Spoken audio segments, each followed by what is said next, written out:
Hi, I'm Andrew Dahl, and I'm running for re-election to the ARIN Advisory Council in 2020. First of all, I'd like to thank you for allowing me to serve the Internet community over the past few years, and thank you to the nomination committee for their support for an additional term. In the past year, like many of you, we've had to pivot on the Advisory Council to figure out how to continue ARIN's work without the face-to-face meetings that we normally depend on to socialize, build consensus among members. This virtual meeting is just one of our efforts to continue that work. I think we still have more to learn from our experiences this year. Specifically, I think we can learn how we can incorporate feedback from the community members who are not usually able to attend in-person meetings for any reason. Along with a few of my AC colleagues, we've been putting in quite a few hours this year to work on an update to the policy development process documentation. We hope the new document is easier to read and follow. There'll be a breakout group on the PDP this week, and I hope you can attend if you're interested. Over the years, I've tried to come up with something interesting and different for these candidate speeches. This year, I thought I'd reflect briefly on the question of ARIN's greatest challenge, which was also part of the candidate questionnaire. I believe one of ARIN's challenges is continued and active engagement with many different types of networks and network operators. Fundamentally, how do we get a diverse input from communities within the Internet community?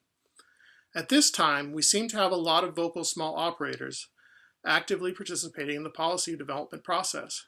But we also need large content and other mid-sized providers to vocally participate. We run the risk of making policies that don't work for the whole community if we only hear from a portion of the community. ARIN works because the operators in this region have decided that ARIN does a good job of managing and maintaining the registry of numbers. We need to continue that trust to continue to be the registry of record.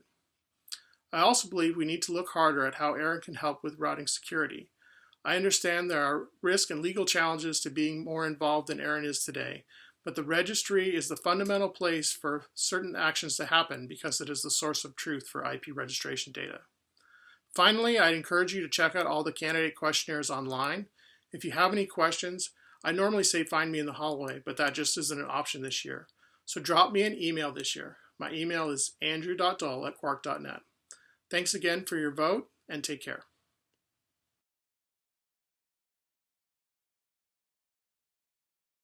My name is Geeson, and I'm the network architect at CentralLogic, a network managed services and cloud provider.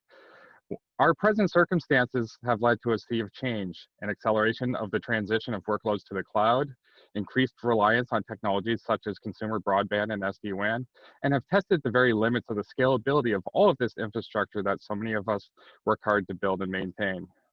Correspondingly, this has brought new demands on number resources and new challenges to both established players and innovators to continue to deliver the services we depend on, as well as advancing the state of the art and building the Internet of tomorrow. I believe it's key that we ensure efficient, fair, and equitable access to new number resources and do everything in our power to advance the adoption of IPv6.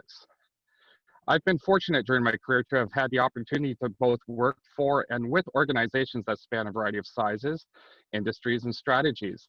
I've also had the pleasure of sitting on the board of directors for the Toronto Internet Exchange community.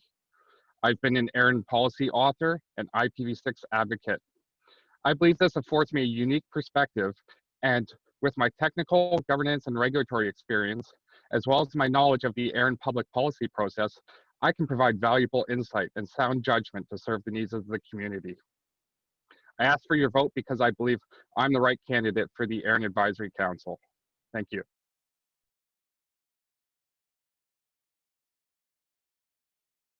I'm Anita Nicholas. I'm currently a research scientist at University of Illinois Urbana-Champaign, and I am in a one-year advisory committee slot. I started out life in government and running security at a very, very large ISP, which is where I first dealt with ARIN. After some time in industry, I've been in the research and education community for about 12 years. So research and education includes things like state education networks, scientific devices like large particle colliders, and access to cloud and content networks. I believe that I bring a unique perspective to the Advisory Council because of this combination of industry and research and education experiences. I've also had to spend a lot of time dealing with navigating between multiple technical and policy interests to make everyone close to happy. So the R&E community uses all of your commercial networks as well as their own versions of those networks at national, regional, and state levels. So this brings a lot of complexity, both with operations and with IP space ownership, especially as so many, many more devices are added to networks. There's a lot of discussion in that community of how to best interact with ARIN, which is how I got interested in running for the AC. So the R&E community works as a cooperative community model. The downside is that there could be many, many legacy and convoluted relationships with old-time holders of large IP blocks. So making progress in a community like this is a lot harder than just being able to dictate things within a company. There's a lot of strong opinions, and I'm used to wading through both the technical and the social issues to identify the best policies for the community, and respecting that while there's ways things have been done, there's opportunities for growth and for change. So in my day job, I work on the technical and research aspects of how to build a better, future, more secure internet, including internet protocols. While the reality is to look at even doing this, we need to use the current very complex internet. So I participate a lot in local security and network hackathons, community conferences like Shinog at the local level, in the Chicago area, and I'm one of the organizers of the AI Village at DEF CON, which is a big hacker conference. So it's taken me these 9 months on the AC to learn how to best foster conversations, make good policy recommendations, deal with the community. And I feel like I finally have more patience than in my younger years to appreciate that good community policy takes time and input, and it's sometimes slower than you'd like, but all that's necessary to do the best thing for the community. So thank you.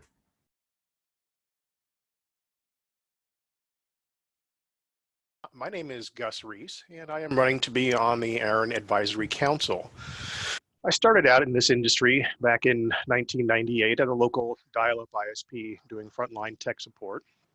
And now I am the director of the Edge Engineering Group here at Cogent Communications. I am also the IP administrator for Cogent and have worked closely with ARIN in the past few years, specifically as it pertains to our legacy resources. My team is responsible for all of the IP allocations to our end users. And over the past 10 years, I've become very familiar with the Number Policy Resource Manual, specifically sections 4 and 6. Cogent has been quiet in the industry meetings, like for ARIN, NANOG, RIPE, etc. And I'm here to change that by participating in public, policy development and engage with the community, offering a perspective of a large network operator. I have attended ARIN meetings in the past regularly for the past few years, mostly via virtual participation. I will be the first to admit that I am a newcomer to public policy development within the ARIN community. I believe because of my newness and my background in engineering and more recently internal policy development, I can offer a fresh perspective to policy development within this community. Thank you, and I would appreciate your vote.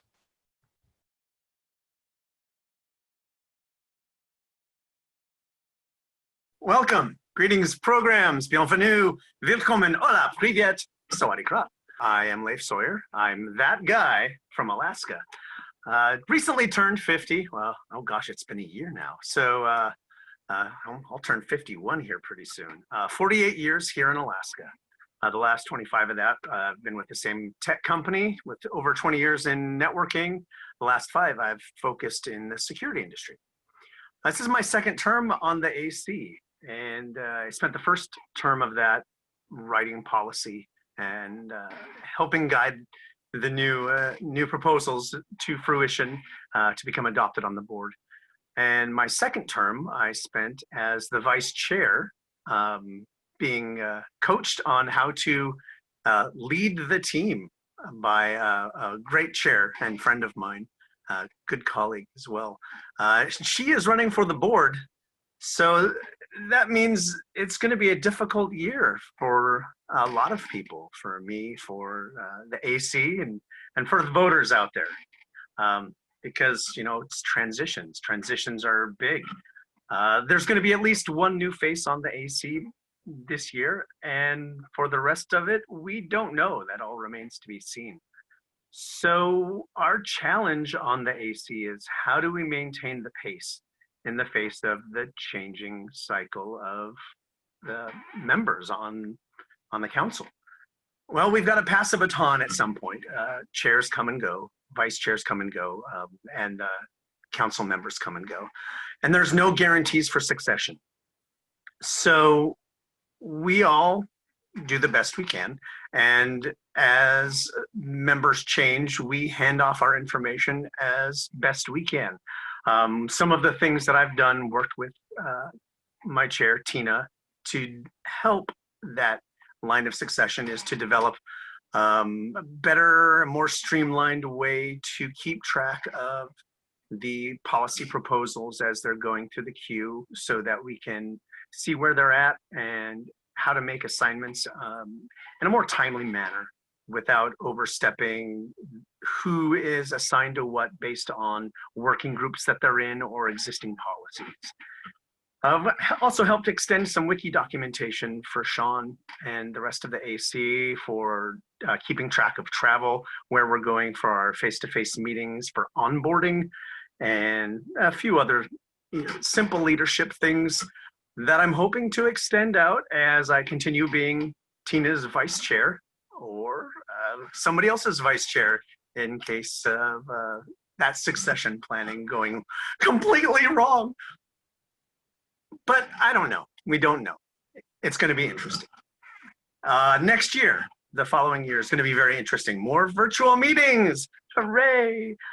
As you can see, I'm missing my ARIN crew face-to-face and all of the rest of you. But to wrap up, there are lots of good candidates this cycle, and getting to know them virtually is very difficult. So make sure you're reading bios, you're sending emails and asking us questions. We're all here to help you make the best choice you possibly can.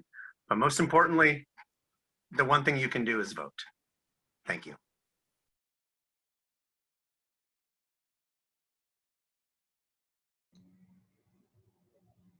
Hello, my name is Chris Tacit, and I am running for re-election to the ARIN Advisory Council.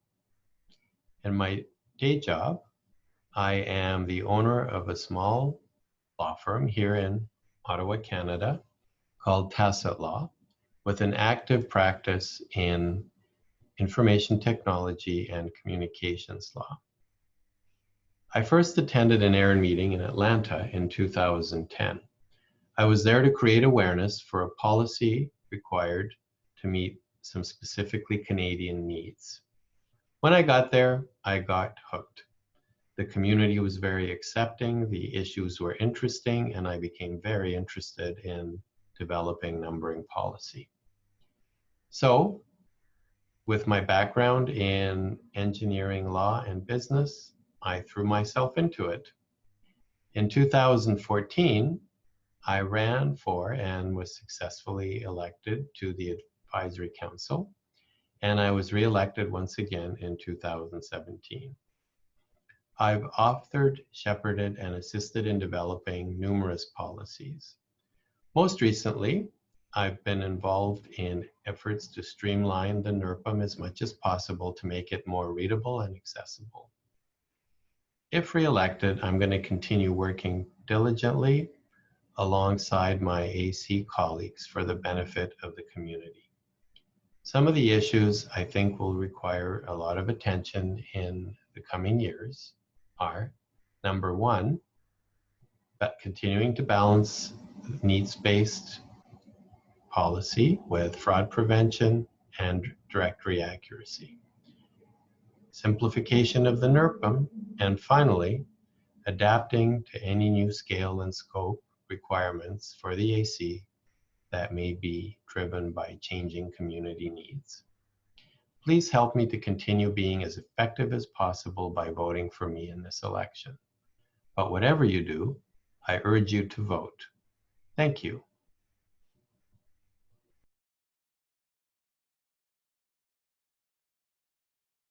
I'm Matthew Wilder, an engineer at TELUS Communications, an ISP in Canada.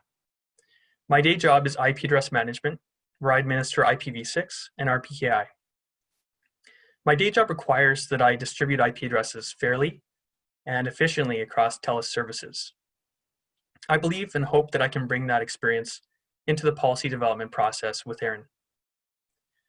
I'm greatly committed to ARIN, and I have helped TELUS to sponsor the connectivity to the meetings that have been held in Canada, and hope to do so in the future once we get back to face-to-face meetings. I've also recently volunteered with the ARIN Community Grant Selection Committee. I've done that the last 2 years and have been grateful to work with very competent and wonderful individuals. Generally, I'm very committed to internet innovation. It's something very close to my heart.